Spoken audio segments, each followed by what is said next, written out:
everybody? This is your boy BrogiNaric back again with another episode of BUMP PSYCHOLOGY. Here with some guests to give our review of the most recent episode of Dark Side of the Ring, the final days of Owen Hart, the finale of Season 2. And my guests with me today are Mr. Lightning Jones. Lightning Jones. Jones. Yeah, let the people know, Lightning Jones. You kind of stepped over me there, brother. But Lightning Jones, let the people know. That's what I do. I step on toes, I break hearts. But anyway, Lightning Jones, aka Avery Jones, host of the Avery Jones podcast. You can check me out on YouTube, and on Instagram, the Avery Jones Pod. That's AveryJones POD on Instagram, and just search the Avery Jones podcast on YouTube. I talk about life lessons, motivational quotes. I give spotlights of Black-owned businesses and stuff like that. So real good stuff. Make sure you guys check it out. Yes, all right. And another special guest we have here, our friend Mr. John Washington, who is too legit to quit. Let the people know who you are, John. What's good, people? Be sure to check me out on my official YouTube channel at The Real John Washington. That's searching all in one word. And then follow me on Instagram and Snapchat. That's both the same. Real John _for real. Glad to be here. All right, yes, we're all here. We are all wrestling fans. Some of us have been in the business, both that being Lightning Jones and, of course, currently Mr. John Washington, who is a wrestler, indie wrestler. And we're here to talk about a series that we all love, which is known as Viceland's Dark Side of the Ring. And this episode, once again, is focusing on the tragic death of the final days, the tragic death of Owen Hart. But before we get into it, don't forget to give this video a like, a share, and subscribe to the channel. And also, before we get into the death of Owen Hart, we have to talk about the recent tragedy and loss of Shad Gaspar from Prime Time. If you're not familiar with the team, they were a tag team in the mid 2000s. They were a good tag team, but it was a shame how Shad had passed away, got washed away in a riptide. Him and his son were out at the was it Venice Beach, I believe, in California. Yeah, Venice Beach, yeah. And the Coast Guards were coming to save him, and he told them to go save the kid, and they did. And he tragically was washed away and washed up on shore. I think it was 2 days after or a day after, and they found him yesterday. Yeah, he went out like a hero. Any memories of Prime Time you guys have? Anything? Me personally, it was one of my favorite skits is when they were backstage with Mr. McMahon, and Mr. McMahon was trying to figure out either who was his illegitimate son or something like that. Was that back with the Hornswoggle stuff? Right, and then Crime Time was we either one of us could be your son, and he started doing the money, yeah, and then Jonathan Coachman and Theodore Long was following him around Vince, and then William Regal and Vince McMahon were in the middle of the circle, and then JTG put his hat on William Regal, and he started dancing with them too. I thought that was really cool. So definitely rest in paradise to Shad, man. You died a hero. You know what I'm saying? And it's tragic loss, but there's definitely a special place in heaven for guys like you. So yeah. That. Any memories about him, John? Yeah. Man, my favorite segment with Crime Time was when. Did you drop out? Do you not have a favorite segment? No, I don't. Yeah, that was my favorite segment of. You dropped out. Say it again. You say it again. You dropped out. My favorite segment of Crime Time is when they. Nigga.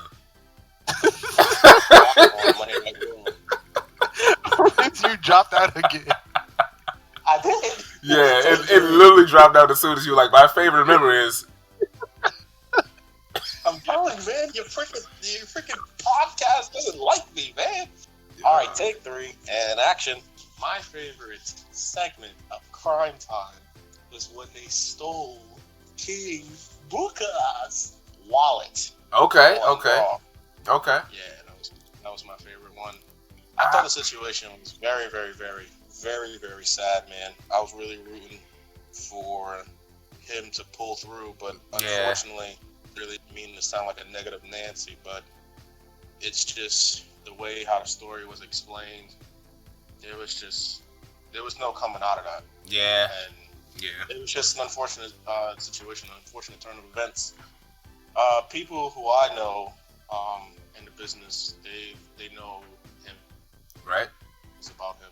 So I just wish that I would have had the chance to meet him in person. But sure, he's definitely for sure a hero for sure. Yeah. As far as goes with, in my opinion, you know that Warrior recipient award sheet. Yeah, for Wrestlemania. Yeah, some people had mentioned that he should get that. That should go to him. Yeah, I think that should go to him.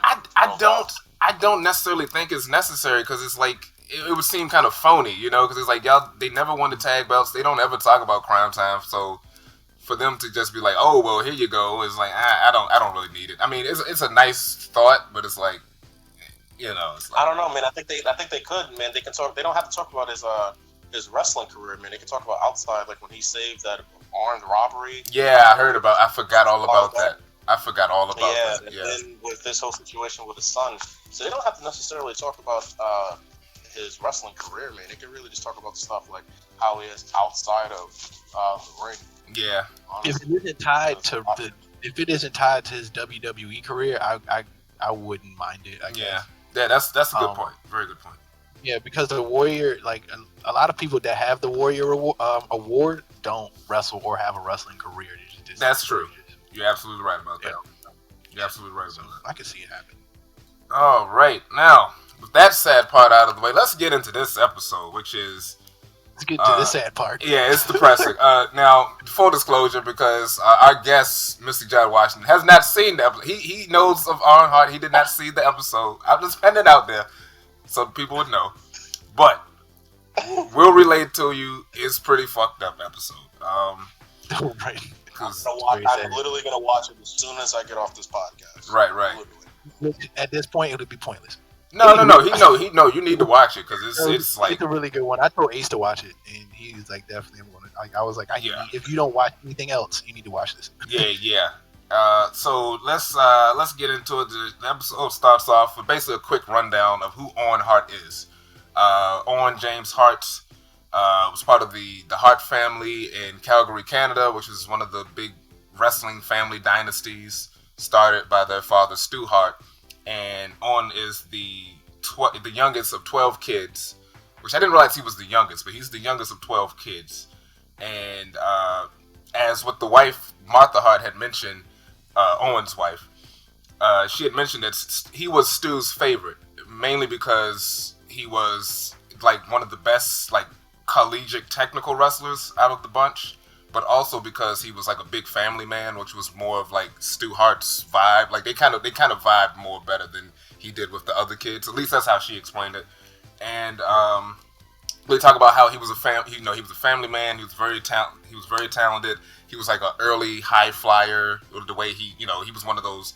Like, I mean, when you look at it, he's not necessarily a high, like what a high flyer is today, but like back in the late 80s, like what he did set the tone for what it is, what a high flyer is today. Yeah, exactly. Yeah, he did. But I'm just saying, like, if you was thinking, like, he's not like 619 and all over the place or anything like that. But like he's backflips. Exactly. Yeah, he could do backflips and he could do it off the rope, which was cool. Yeah, but they get into that, but they also explain. We see Jim Ross, Jim Cornette. Especially Jim Cornette kind of explains like, Owen was really good wrestler and he was a funny guy, but he wasn't like quite as flamboyant to really stand out to a degree. You know, he wasn't like a Macho Man or even a Jake the Snake or a Shawn Michaels, but he was really good talent-wise, but like within the WWF machine, he couldn't always break out just on that, you know? Right. That makes sense. I feel like if he did, he would have probably been the original Shawn Michaels. Did Shawn Michaels wrestle back then? Yeah. Shawn Michaels. Yeah, they started around the same. Like if it wasn't Shawn, it would have been Owen if he was flamboyant like that. It's possible, yeah. Because he had all the skills necessary to definitely break through if he was in that particular wheelhouse. Yeah. Do you guys still agree with his wife's decision on not putting him in the Hall of Fame? We'll get to that, but yeah, I wholeheartedly agree. Even before I saw this episode, you don't agree? You don't agree with it? Oh no, I agree with it. Oh, okay, 100. Yeah, but yeah, like you said, we'll talk about it. Yeah, but I got a lot to say. Well, I didn't say a lot to say about it. But I agree with it, and apparently some people are upset. I would say fuck those people, but I wholeheartedly agree, especially after watching this episode. Even more so, I agree with it. You know. But now that's a good thing. Are you guys Owen Hart fans? Like, how are you fans of Owen Hart? Are you familiar with him in the WWF? Oh, definitely. I feel like as I got older, I became more of a fan of Owen Hart. I really didn't know back then, but like I'd play wrestling games, and he'd be in there. And the last game you saw him in was God knows how long ago. It was 64. Like one of the Attitude Era games. Yeah. It wasn't 64. It might have been either 64 or PlayStation 1, one of the two. Mm-hmm. And I remember him from those games. And then as I got older, I did my research and found out the tragic death and like how good of a wrestler he was. Actually, I meant to go, which I'll probably watch it after this. Watch the WrestleMania 10 match because they're saying that like the best wrestling match to this day. It is. Ever. I watched it a couple of months ago. That match is awesome. That WrestleMania 10 match is fucking great. It opens the show. It's like one of the best matches on it. Cause that whole WrestleMania is actually pretty solid. I think that's when they did the ladder match with Shawn Michaels and Razor Ramon too. So, but yeah, that match is awesome. I'm definitely gonna watch it right after we get off of here. Yeah, John, are you an Owen Hart fan or respect the man? Yeah, man. Yeah, really big fan of his. A lot of his matches with Bret Hart, and one of my favorites was him and Stone Cold Steve Austin. So yeah, definitely talk about that too. I didn't really know about what happened to him until I got older. Right. I just thought he just stopped wrestling. Once I did my research, like what said, realized the tragic death what happened. So yeah, because we were all young. Because that was what 99 when it happened. We were all young. We were like 5. What? Yeah, we were like 5. I think John was what 6 or 7 when it happened. So it's like right. Yes. Yeah. So I wasn't too familiar with Owen. It's funny when they mentioned some of his career in the late 90s. I had a VHS that had. It was when the DX was making fun of the Nation of Domination, and they had this they had this one guy dressed up in black and yellow. I'm like, who the fuck is he supposed to be? And then years later, I realized, he was supposed to be Owen Hart, because I did not understand who that was, because he didn't really stand out like that. It's what and I also didn't know that Owen Hart was a part of the Nation of Domination. Yeah, we'll talk about that. Okay, so yeah, the episode shows he was in he got into the WWF. His brother is the big star. Was starting to become a big star at that point. And Owen was kind of stuck with this gimmick known as the Blue Blazer, which was basically him as this like goofy sort of superhero character. But and that's where he made one of his first big runs in the company. And it was an okay gimmick, but he hated it. And it was, like I said, it's a superhero gimmick that he wasn't into. But, that superhero gimmick eventually did get over with, it depending on the person. But, Hurricane Helms got it over. But it's like, if you have to be into the gimmick in order to really thrive within it, you know what I'm saying? Exactly. And that was something that he wasn't really into. So the episode kind of quickly goes over. It skips over a lot of things that he did in the WWF and just goes straight to the resurgence of the Blue Blazer, which was in I think it was 98 when he came back to the character. So yeah, about 98. Yeah, so we introduced the Dr. Martha Hart, who is Owen Hart's wife. She talks about how they met in high school when they were 15, and they've been together, since then. And they got married, and they had their 2 kids, Oge and Athena, which it was nice to see them because, we really hadn't seen them really since they had grown up. And they literally look exactly like their dad. They both look like their dad, but I think the daughter looks exactly like Owen. Like the daughter looks like Owen, and then Oge looks a little bit more like the mom. But it's insane. when you His see daughter looks exactly like him. Yeah, when you see the kid, yeah, Athena, she's got his nose, she's got like his eyes and sort of his head shape. Like, yeah, it's insane how much. It's kind of funny how like certain wrestlers' daughters look like them, like even more so than their kids. Like Curtis Axel doesn't look like Kurt Hennig, but like Tessa Blanchard, you can really tell that she's Tully's daughter, you know, stuff like that. Right, The Rock's daughter looks like Yeah, him. Rock's daughter looks it looks like The Rock in a wig, like it's crazy, but like, right. Yeah, and like I forgot about The Rock's daughter, but yeah, and, Paul Ellering's daughter, she's got his head.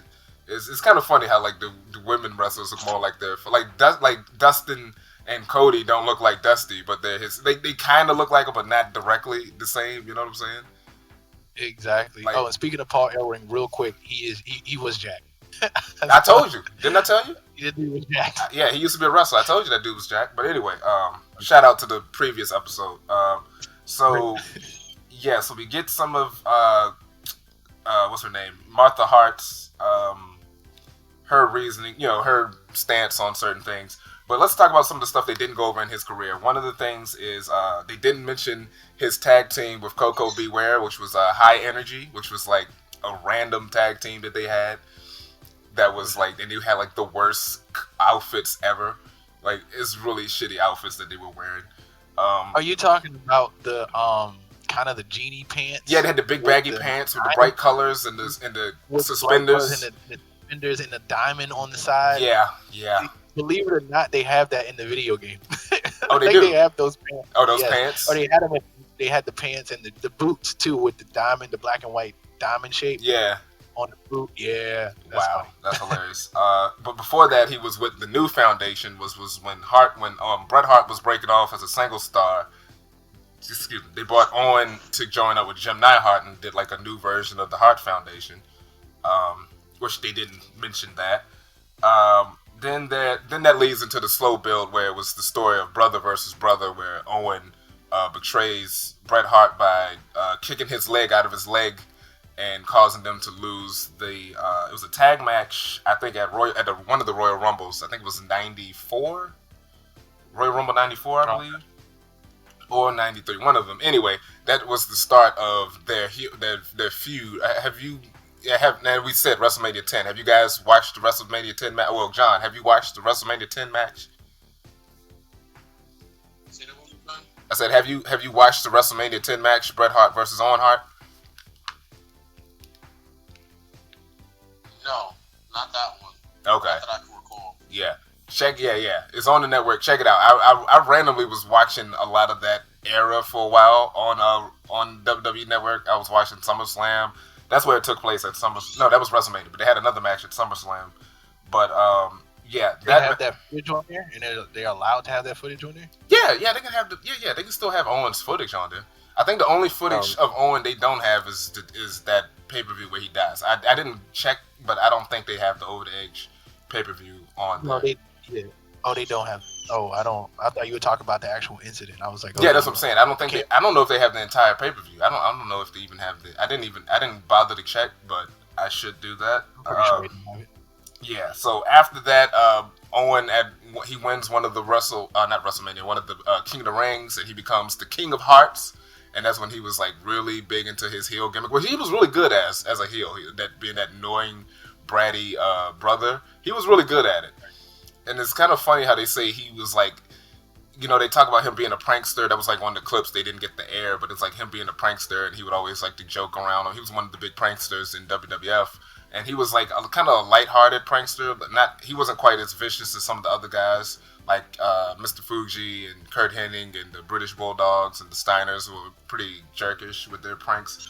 But they talk about how he was charismatic. I thought he was even more charismatic than Bret, but like for some reason he wasn't able to, fit into that weird system. It's kind of, you know what I'm saying? They didn't want to make. I feel like they didn't want to make another Bret Hart, because remember when he left to WCW, they wanted him to stay because, you know what I'm saying, like they needed somebody like Bret, and it's like, oh, why not look to his younger brother? So I think that's the reason why he really didn't fit that mold, because they tried to make him another Brett, but also have him go out of his brother's shadow, which I got tossed between. Yeah.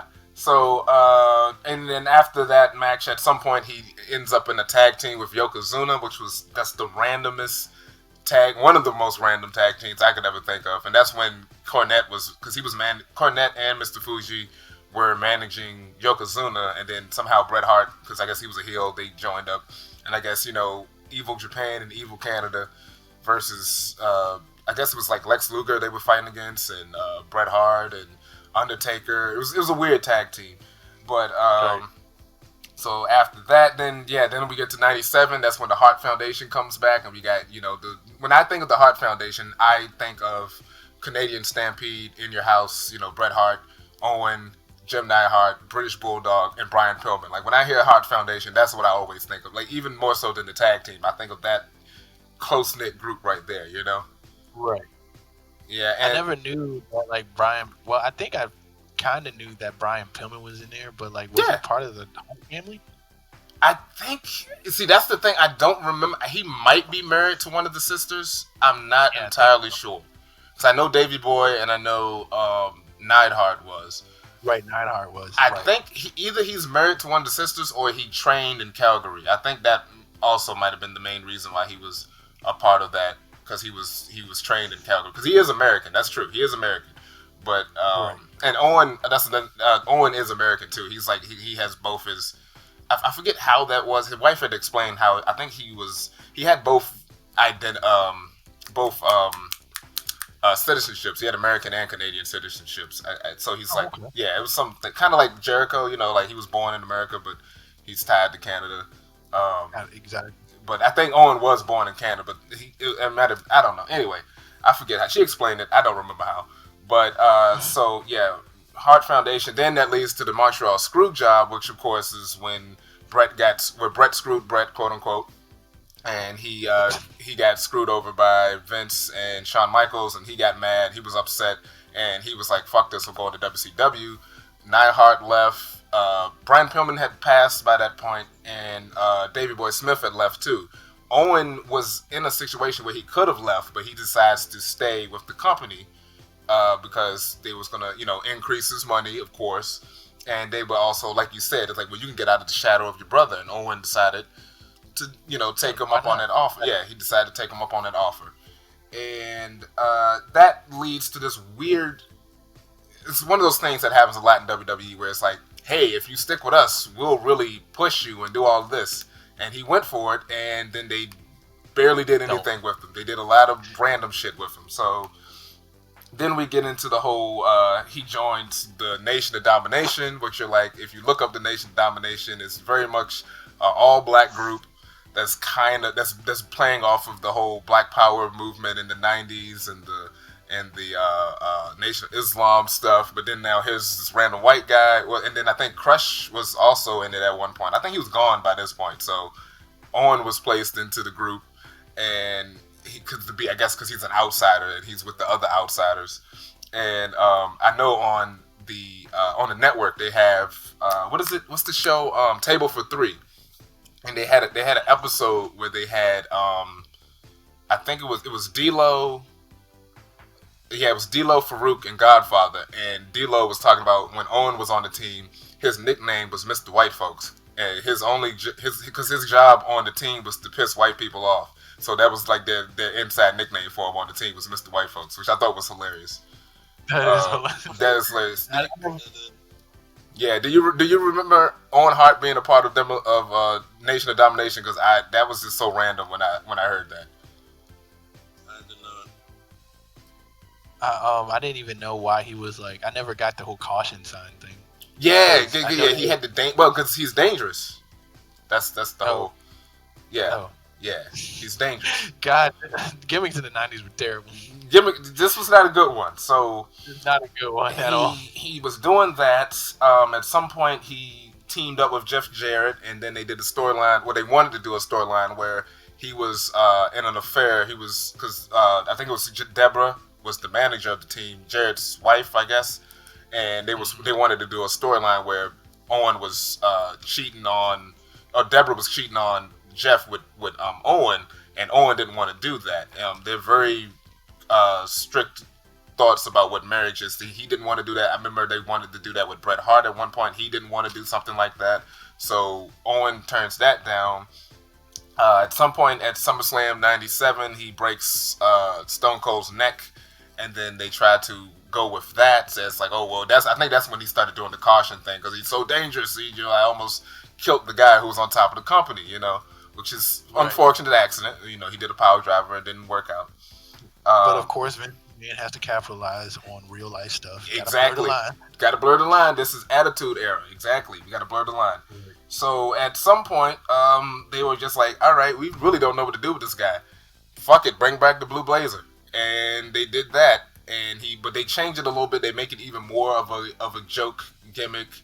And I guess supposed to be like a throwback to goofy 80s cheesy wrestlers or whatever, which could have worked, but he was not into the gimmick, so it didn't do as well. And also the joke was, we know it's Owen. Like at first you didn't know it was Owen Hart, but at this point it's like, oh, it's kind of like Mr. America, with Hulk Hogan. It's like, oh, is he under the mask or is he not under the mask? That type of shit. And so they're bringing that back, and he's kind of going along with it.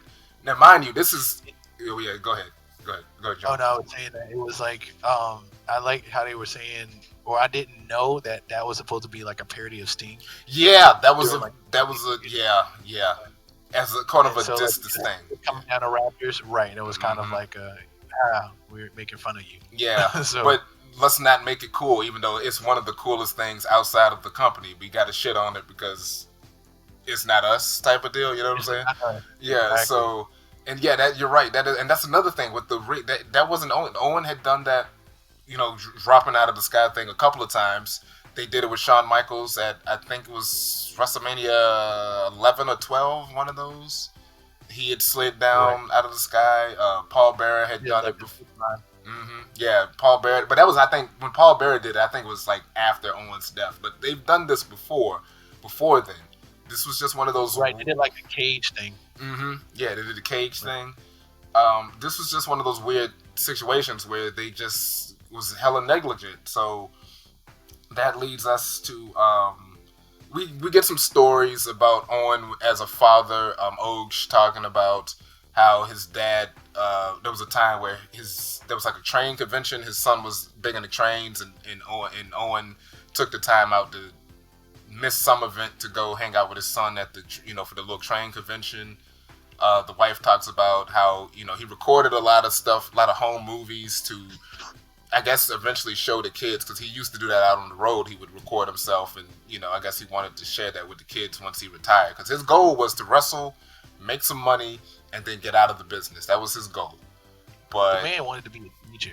Like that's all he wanted to do. Yeah, he get off. Yeah, become a teacher. Yeah. Get off the house, and that's it. Mm-hmm. Had a teaching degree and everything, and so he had a nice life outside of the business. I remember on Talk to Jericho on the recent episode, his wife had mentioned like he wanted to like open up a bike store. Like he was really into like biking, and cycling and all of that, and he was like he wanted to open up his own bike store. That was like an idea he had and all of that, and it's like that would have been nice. That would have been really nice. That would have been really, that would have been nice. Like this man, and it makes you feel for the man because he had such a simple life outside of wrestling. Like he just I want to open up a bike store. I want to be a teacher. As opposed, not to talk shit, but as opposed to some of the other people in the family who were big into drugs, big into partying. Exactly. There's a lot of crazy shit with that. There's a reason why Bret Hart is the only Hart still alive. You know what I'm saying? Hey, this is true. This is true. That's the sad part. Like of a certain generation, I mean. But anyway, so we get to what was it? Over the Edge pay-per-view in 1999 in Kansas City, Missouri, and it was going to be an intercontinental title match between the Blue Blazer and the Godfather. And that's when Charles Wright pops up. And Charles Wright has been in way more episodes than I expected this man to be in. And I'm not mad at that. You know what I'm saying? It's kind of crazy how many episodes this guy's. He needs some things. Yeah, he been chilling in the back. He got stories, and right. He tells the story how before the match, him and Owen was in the back talking about what they were going to do. We see the referee, Jimmy Corderas. He was talking about how he went back there to talk to them, like to get to know what the finish was. And there was a whole thing. I think it was like a week or so, or like a couple days before the show. Owen was doing the practice, and he didn't want to do it, but he ultimately did the practice, and then he left. And then they called his house to be like, hey, we need Owen's measurements because we're going to switch the rig up. And the wife is like, he was just there. Why didn't you get his measurements? And they were like, yeah. Exactly. They was just like, well, we're changing it up. We're doing something new. We've done this before, but for some reason, we want to switch up the rig. And it turns out the reason is because what they wanted to do was have this quick release thing where instead of him awkwardly coming down and then taking some time to unhook it, they want it to be where he can unhook it on himself and he could drop pretty easily. Like she says, it only would have saved like an extra 2 seconds of screen time, but for some reason they wanted it that way. And the problem is the people that they wanted to hire to do it were too expensive, so they hired some other people to do it, and we see what the end result was. And there's a moment when she shows the actual hook. When you see it, it's ridiculous, right? Like that little ass... really ridiculous. This is the part that pissed me off because this is a hook that is used for sailboats and it's quick release. Yeah. Meaning that if you have to, like, in order to release this particular hook, there has to be like a 6 pounds of pressure. It has to be like 6 pounds of pressure. Yeah. In order to release it. So only 6 pounds. That's not a lot. Only 6 pounds in order for this thing to quick release. Yeah. So the way she jarred it or got it to release, all that line had to do was shake a little bit to tug it, and then you fell. Bam. Like that's literally, I'm more than certain that's what happened. And they showed the little cord that was there on the rig that he would have to pull in order for him to drop. And so we see the show on the episode where they're showing, they're interviewing Jim Ross, and he's talking about how, the match was starting to start up. Oh, well, the entrances was going on. There was like a promo playing, so the people watching the pay-per-view couldn't see it, but the people in the crowd could. Owen's coming in, and Jerry Lawler hits JR and tells him to look up, and as JR looks up, bam, Owen Hart drops. And we hear from the referee, he almost got hit. He partially got grazed by him, and then he looks and sees Owens just dead in the ring, or splat in the ring. And the crowd is like, what the hell's going on? They don't know, because they don't know if this is part of the show or not, because, it's wrestling. Sometimes, crazy shit, people got run over, cars exploding. So, is this part of the show? Is it not? We don't know. And people have said that, like, a lot of people really didn't see the football because, one, the cameras weren't rolling when this happened. Like I said, it was just a promo was playing at the time. So, yeah. Right, and everybody's looking at the promo and not looking about what. Yeah. And they said it happened so fast. And then the crazy part about it and the sickening part is when the ref said like he grazed by him, and then he was like, and then I felt the rope, and it's like the rope bounced down and it popped up and like jammed all of my fingers. Yeah. I guess his body hit the rope. Yeah, his body hit part of the rope, and he fell in. He hit the rope and then fell into the ring, and then made the splat. So right. Yeah, and then that's when everyone's freaking out. They don't know what to do. The EMTs come in and they take them back, and that's when we get the thing where Jim Ross is there, and they're like, stalling for time and everything, and they take him back. Now they mentioned this on the JR podcast where the EMT guys had took him back. Excuse me, because some of the EMT guys were there for the story, because it was supposed to be something else that happened later on, but they weren't like supposed to be like on duty or whatever.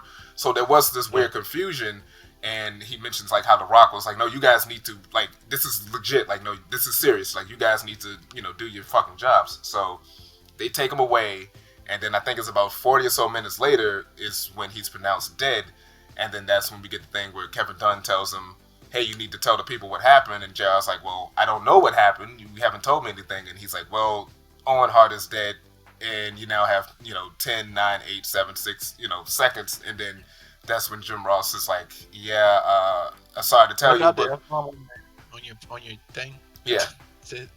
Cool. That's some fucked up shit right there. Like that got me. Like, because I understand the show will go on and da, but at the end of the day, you have 10 minutes to process the fact that a friend of yours has died. 10 seconds. 10 seconds. 10 seconds. Yeah.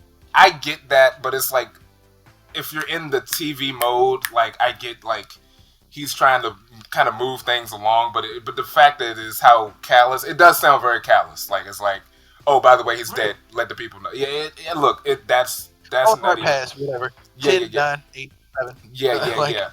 I get it. So that happens. Now, he fell 78 feet. Now, this is one of the things that was revealed years later on JR's podcast, which I forgot about this when it was revealed. Originally, it wasn't just going to be Owen Hart that was supposed to be descending. It was supposed to be another wrestler, a little person wrestler named Max Mini was supposed to be on his back, or at least harnessed to him at some point. So, but they heard it. Yeah, but they decided to not go with that. So we could have potentially had 2 people dying. You know what I'm saying? Right. And I was just saying, or it could have like turned out differently. I don't know. Somebody could have broke somebody's fall. Maybe. Yeah. Maybe. Yeah. I mean, think about it. It possibly. You know what I'm saying? What, whichever way it was. You know what I'm saying? Yeah. If Owen had fell first, or if the small guy had fall first. Yeah. Somebody would have broken my fall. So we got hella negligence going on. And I want to reiterate, when they did the practice, they used the stronger, I think it was Canterbury hook or I can't remember. Whatever, they used the stronger hook, and then they decided to change it after he did the practice to the quick release hook. So it was something he wasn't used to. Negligence. One of the guys they mentioned, Bobby Talbert, I think, was the one that they kind of point as the head guy who was like, who was behind it. It was other people involved too, but he's the one that was name dropped. And he talks about how, he worked at worked with WCW to do some of the Sting entrances and all of that. But then we find out like his experience wasn't as strong as they thought it was. He wasn't as in control of those situations as WWE was led to be. Once again, they had a team that was like, hey, we can do it, but it's going to cost this. And they decided, we want to do it for the cheap. And once again, we see the interview. Yeah. She was like, this man had no business hooking anything to anything. Yeah, exactly. Yeah. And so, what was the other thing after so let's get into the discussion about the show must go on aspect of this. Because we just had a man who died in the ring. Literally died in the ring. And we got all these people here. Normally when a death happens, that's usually when the crime scene is established, once the police are involved. Right. But for some reason... but for some reason, and I'm going to pretend I don't know why, money, the show continues, and Vince McMahon is able to finish out the night and, collect the money that he was making from this show. And there's different various shoot interviews where they're like, Owen would have wanted this, which I call bullshit. The man died. I call complete and utter bullshit. How do you know what the man wanted? Exactly. It's an old adage of the show must go on, and he would have wanted it. Like, I don't know about this one. And even when and in Theodore Long, because you sent me that shoot interview and I watched it, and Theodore Long is so old school, which I can't blame him for, but he's just kind of like, I feel like Owen would have wanted it. No, he wouldn't. Yeah, I can't agree with that. And speaking of which, they had Hawk and Animal who was talking about it. He was cool with Animal, and he was talking about how Owen had told him how he didn't like the heights and he didn't like doing the whole descending thing. And he also talked about how, I think he said like a week or so or sometime before, they was like hanging out and they worked on, I think it was his house or someone's house, and they'd hung out and they did all this working, and then next thing you know, his friend is dead. And his blood was on the ring, and he hit so hard he bent forward. That put a ring together. Yeah, that's the part that pissed me off. When they show the condition, when after, Vince calls the wife and the doctor then calls her and tells her like, Vince calls her and is like, hey, Owen had an accident, hang on, someone else is going to call you back. And then the doctor eventually tells the wife, yeah, I tried to save your husband, but he's now dead. And she's just devastated. the kids or at least one of the kids, Oge, was at the next door neighbor's house, and he comes back over, sees his mom crying, and he's like, "What the hell?" And she tells the kids, she tells Oge and Athena, "Your father died," and she's upset, and not to make fun of this, but Martha Hart, she goes full Karen, and she wants to know what the fuck happened to her husband. She immediately gets it together. She flies out to Missouri to view the building where he died, and they show the police photos. This was the part that pissed me off. His blood was still in the ring where he died. Like, I was like, oh, he fell. But then when they showed the photos from different angles, especially the straight down angle, and his blood is still in the ring when they performed, that was unacceptable. Unacceptable. Like completely unacceptable. Like, John has put a ring together. I have put a ring together. Yeah. And you're talking about thick pieces of plywood, metal beams in between, like under those particular plywood, and then a WWE ring. I put a WWE ring together before as well. Right. And we're talking about multiple canvases, and I'm talking about thick canvases. Right. Then the wood, then the beams. To bend all of that to create a dip in it, you have to smack really, really, really hard. Yeah, there's a lot of impact. Yeah. That's the part that got me. It's pretty crazy that back then, they didn't really change the mats like that. But now when you go to they change it literally every commercial break. Yeah.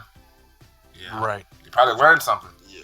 So, yeah. So she was on their ass, and I don't blame them, because she's like, my husband has died for nothing.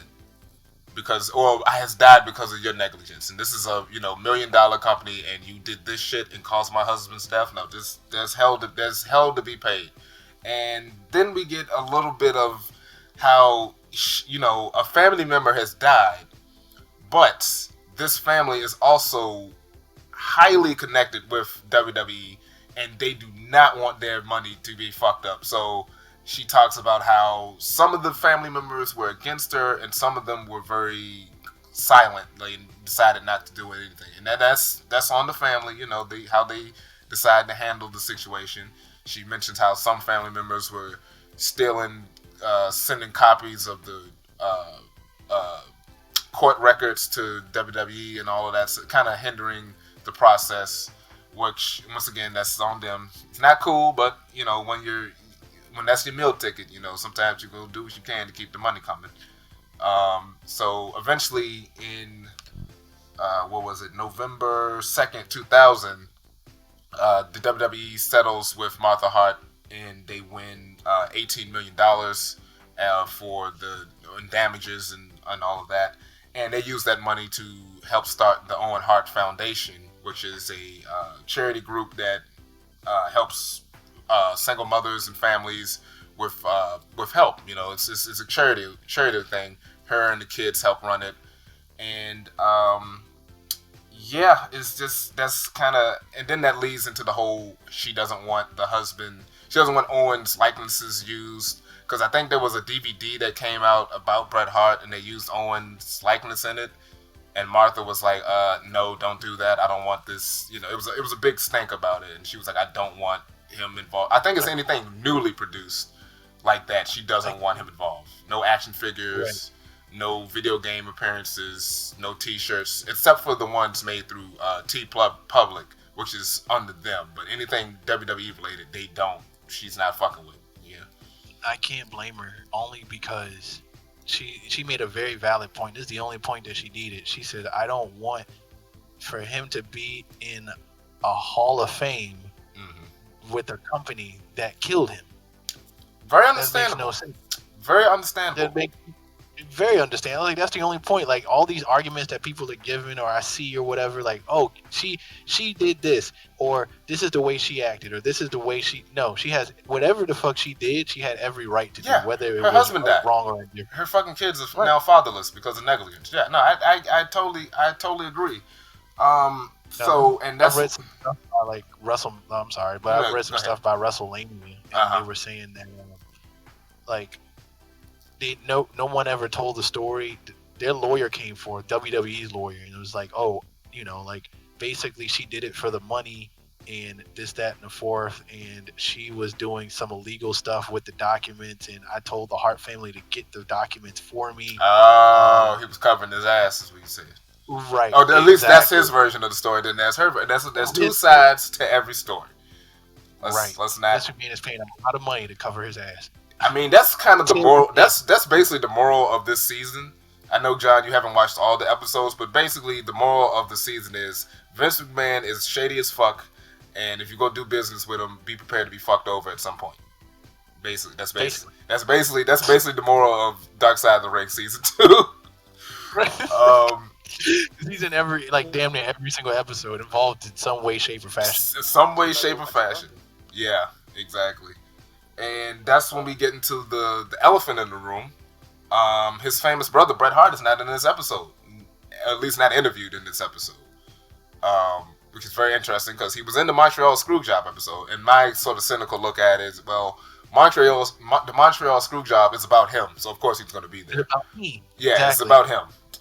But Bret is one of those people who's like, he's upset with Martha because she won't allow him to be in the WWE Hall of Fame or recognized for his wrestling. Like, he's very upset about that. He feels strongly about it. And I kind of get what he's saying, where he's like, well, she's denying him, remembrance through the fans and da-da-da. It's like, I kind of get that argument, but, like, that's her husband. And the fan have the opportunity to look at the foundation. That's where he's going to be remembered at. Yes. He doesn't have to be remembered in like she said, like, her most recent comments were saying, I don't want him to be in an imaginary Hall of Fame. She was like, they don't even have a hall of, she was like, they don't even have actual a hallway of fame. Yeah. Damn near a hall, I mean, she's not wrong. She's not wrong. It's all made up. It's all political. I mean, there is an actual wrestling Hall of Fame, but then there's the WWE Hall of Fame, where we have, Terminators and President Trumps and Drew Carey's in there as Wrestling Hall of Fames. But nonetheless, what we do, am I wrong? Am I wrong? No. She said it's an event. You're not wrong. I'm not wrong. So, it's literally, she said it's an event for them to make money. It's literally just an event. It is. That's all it is. Yeah, they sell tickets. I mean, Davey Boy's going in. Well, he was supposed to go in this year, but they couldn't do it because of the whole COVID thing. And I got a feeling by next year, if they're able to do it, I've got a feeling Brian Pillman Jr. is going to get Brian Pillman in there. You know what I'm saying? So it's like, right. Vince can bend the knee, and he really would like for them to bend the knee, but Martha's not going for it, and I applaud her for that, because too many people run to Vince to bend the knee, and she's like, no, I'm not having it. We have our foundation, the family. Oge even says it. He's like, look, I don't want him to be in there either. Like, and I'm glad they showed that, because it's like, well, Martha may feel this way, but what if the kids feel this way? Well, Oge is like, no, I don't want him in there. Fuck that. And then Athena is like, I wish he wasn't wrestling. I wish he never did wrestling, because I would still have my father. Exactly. And I'm like, it's kind of sad, but she might have a point, The fact that the family went against this whole thing, I get why, but it's just kind of like, you really neglect your own morals behind Vince. You know what I'm saying? Like, you're one of the greatest wrestling families of all time. You can find work somewhere else.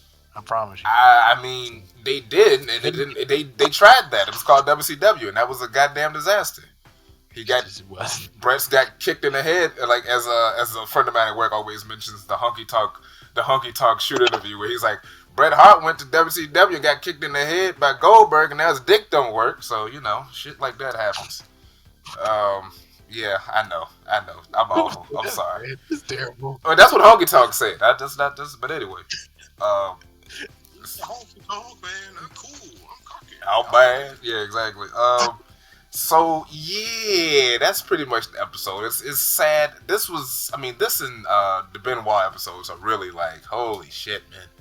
It definitely hit home. Like I told you, I cried during 2 times this episode. And really? And you didn't even mention that with the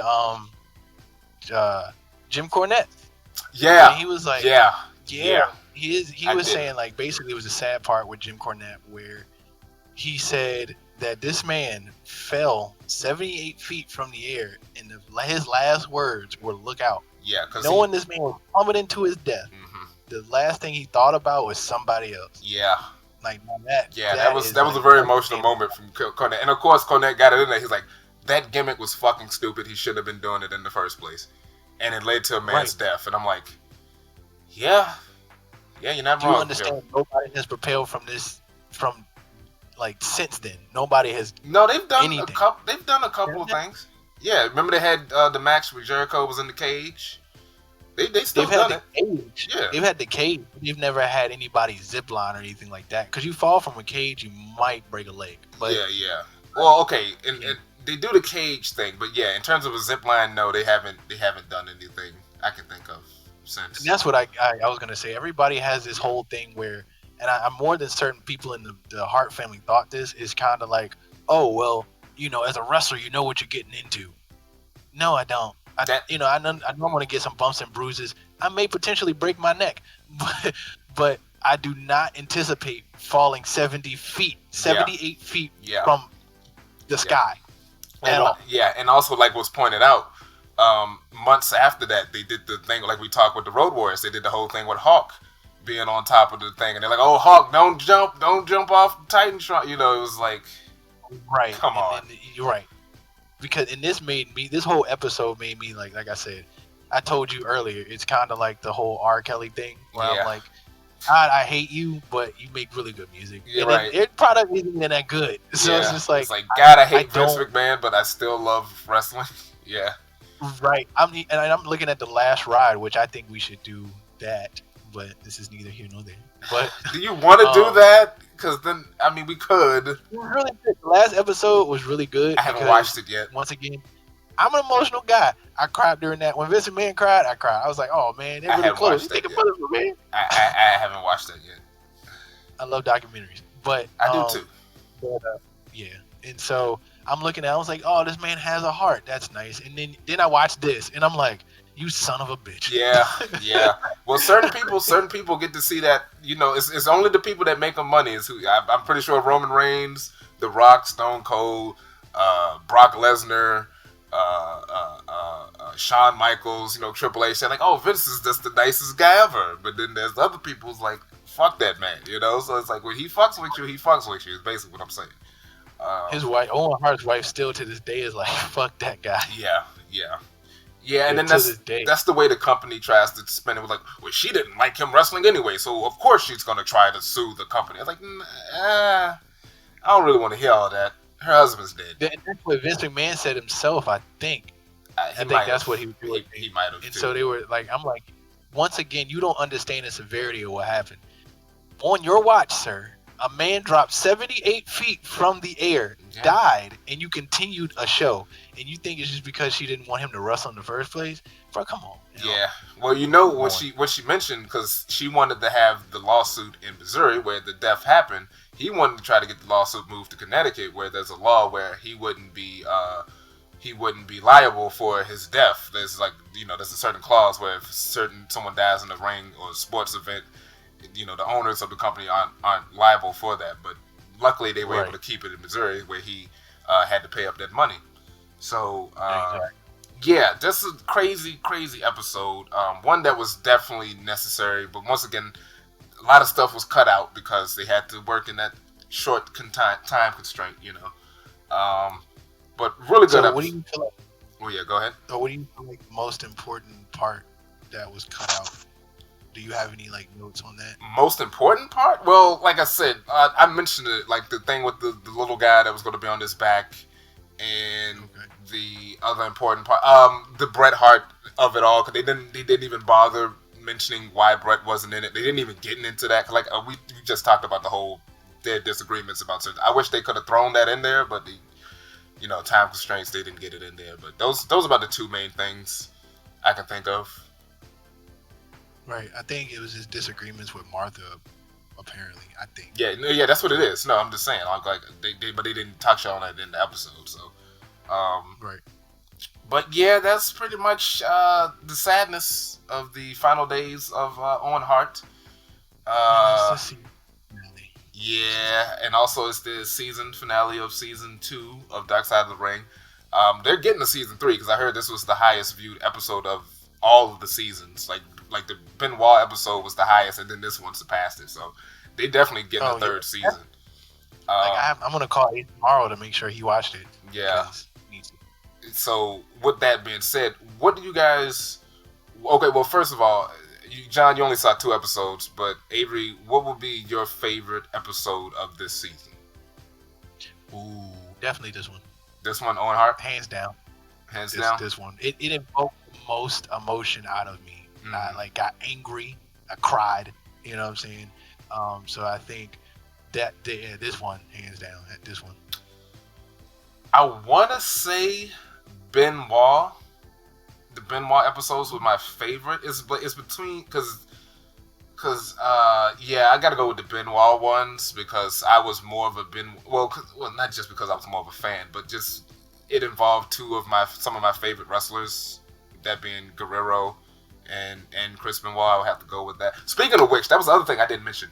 That moment with Chris Jericho, he's also in this episode. He narrates, but he's also in this episode. There's a moment where he talks about how he was a big fan of Owen, and he shows the fan art he did of him as a kid, of him and Owen being tag team partners. But the other part he mentions, he's like, Owen died in '99. If he wouldn't have died, like less than a year later, there would have been Eddie Guerrero, Kurt Angle, Dean Malenko, Chris Benoit, Edge and Christian popping up, and he could have been a huge blow-up star with having matches with those guys. He didn't mention himself, but himself too was also involved in that. It would have been amazing. Oh, for sure.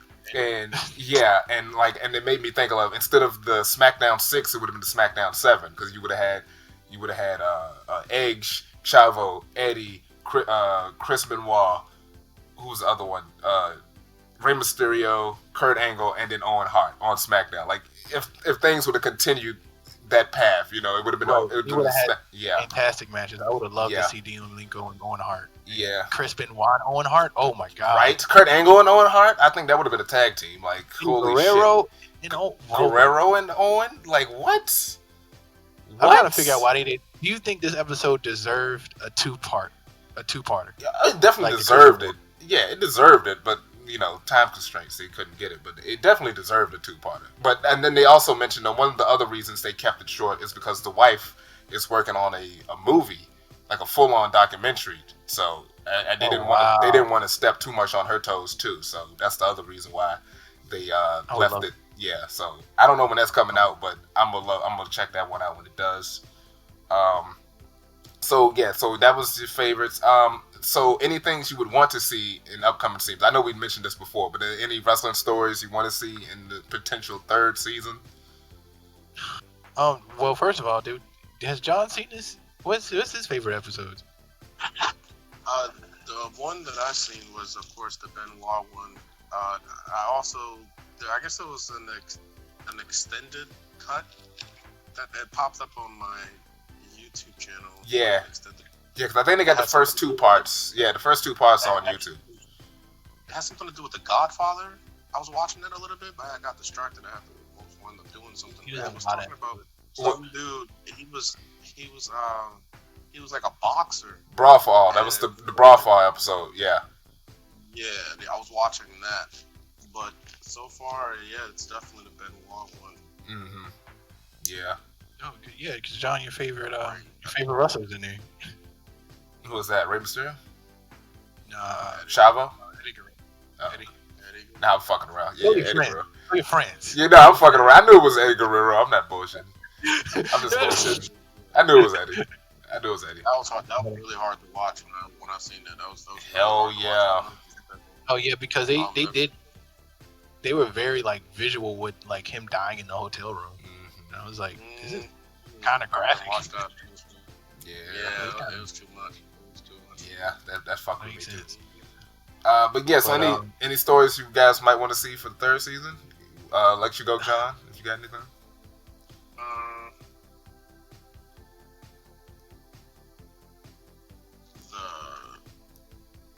Because they did so many. Behind the scenes of like the original, like what the original wrestling. The original what? Say it again. You dropped out. Say it again. The original NWA, like behind the scene. Okay, that's not bad because that was some. Yeah. Wait. Okay. Yeah. The wrestling. Yeah, that wouldn't be bad. Not the one that's going on now. Yeah. I got you. Back now, that's cool. I'm talking about back then. Like that's actually not a bad idea because there's a lot of wild stories, like a lot of wild road stories. You can get some like Harley race stories and shit like that. I can see that. That's not a bad choice. Yeah. I think I know. Oh no, I was saying I think I know which one Gil is gonna choose. But I was telling you one today that I wouldn't mind seeing. Yeah, I'm trying to remember. You told me yesterday. I can't remember what it was. Right, because it wasn't the Jake one. It wasn't the Jake one. Yeah, the Jake one's mine. Was it the one you said? It wasn't Brian Pillman, was it? Was it Pillman? No, it wasn't Pillman, but I wouldn't mind seeing that. I wouldn't mind seeing a story about that. Would be awesome. I think they're probably going to do Pillman for season 3. That'd be cool. Gosh, what was it? So it was Jake the Snake. Oh, was it China? China? You mentioned China. I do, yeah, because you mentioned China with we mentioned China together. Yeah. So I wouldn't mind seeing China. I wouldn't be surprised if that was one in season 3. I wouldn't be surprised if Byron Pillman was there. There's the Jake one, and I can't remember. But yeah, I wouldn't mind seeing a Byron Pillman one for the sake of time now. But yeah, in China wouldn't mind doing that either.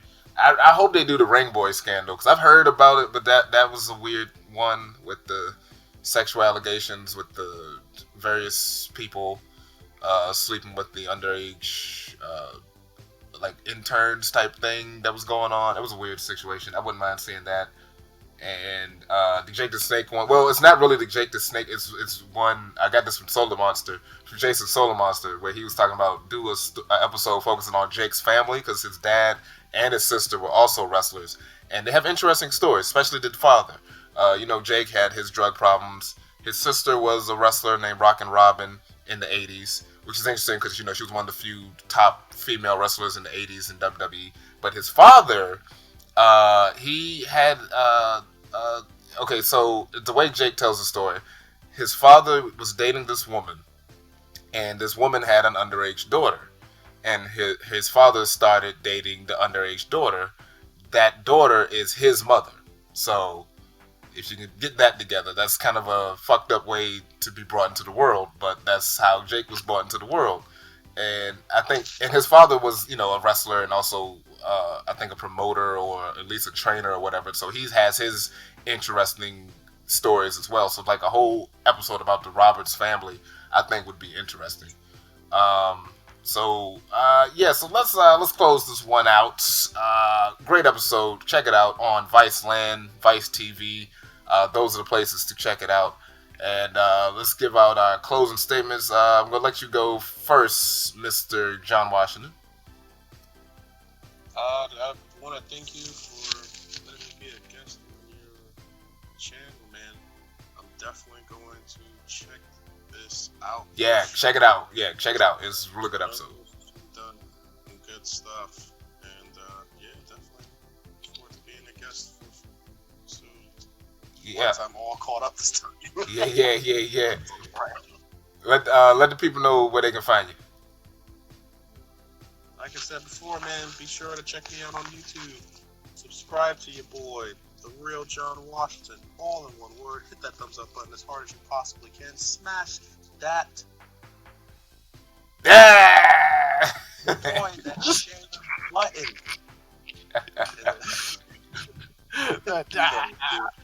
If I do that, I'm gonna break my phone or TV. Yeah, right. Lightning Jones, let the people know where they can find you. On Snapchat and Instagram, both the same. Real John Washington. Oh shit, he's still going. And find your boy on Facebook. And that's it. All right, Lightning Jones. So many social media platforms, guys. This is a great episode. Thanks, Gil, for all the fun I've had in this series that we did. Can't wait. It's all because of you. I was not planning on doing this, but this was your suggestion, so here we are. Thank you, sir. I appreciate that. Thank you. Thank you. I can't wait to do this again with another series or the Dark Side of the Ring again. Yeah, definitely think we should do the last ride, but yeah. we missed 2 episodes, so How many episodes is that? Is that 4 or is it 5 episodes? it's 5. So I mean, it's only. I think the last ride one with the Undertaker would be really good. I need to watch that one too. Yeah, I watched the first episode. I didn't see the second one yet. well, just let you know, the next episode does come out this Sunday. Chapter 3 comes out. Both the first and second episode are really good. So I mean, why not? I enjoy it. All right. So yeah, very heartfelt episode. I really enjoyed this one. You guys make sure you follow my channel as well, the Avery Jones podcast, where I talk everything about life, love, happiness, and peace, and everything in between. Make sure you follow me on Instagram. That's Avery Jones Pod, AveryJonesPod. Thanks, man. Get my shit in. Yeah, all right. And as you know, this is your boy BrogiNaric. Thanks for watching, everybody. Don't forget to hit the like button, share it, and subscribe it. If you're not interested, share it to somebody who you think will be interested. Trying to get the channel to grow. Thanks for watching, and stay tuned for more episodes. Peace. All right. Missed it. Sorry, you missed it. You just got to know when he does it. Damn it. You'll get used to it. Anyway.